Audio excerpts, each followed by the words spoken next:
આજનો મારો વિષય છે વૃક્ષારોપણ.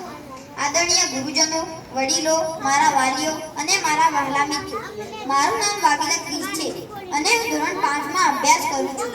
આજે કન્યા કેળવણી મહોત્સવ અને શાળા પ્રવેશોત્સવ 2025-26ના આ શુભ પ્રસંગે મને વૃક્ષારોપણ વિશે કંઈક કહેવાનો મોકો મળ્યો છે. તેનો મને ખૂબ જ આનંદ છે. આપણે જાણીએ છીએ કે વૃક્ષો આપણા જીવન માટે કેટલા મહત્વના છે. વૃક્ષો આપણને ઓક્સિજન આપે છે, જે શ્વાસ લેવા માટે ખૂબ જરૂરી છે.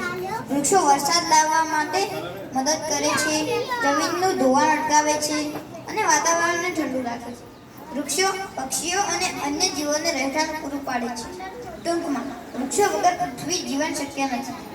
આજે આપણે જોઈ રહ્યા છીએ કે વૃક્ષો કપાઈ રહ્યા છે અને જંગલો ઓછા થઈ રહ્યા છે. તેના કારણે પર્યાવરણમાં ઘણા ફેરફારો આવી રહ્યા છે, જેમ કે ગરમી વધવી, વરસાદ ઓછો થવો અને પ્રદૂષણ વધવું.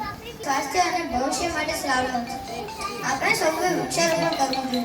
શાળામાં પણ આપણે વૃક્ષો વાવીએ અને તેનું જતન કરીએ. આપણા ઘરે પણ આપણે નાના છોડ રોપી શકીએ છીએ.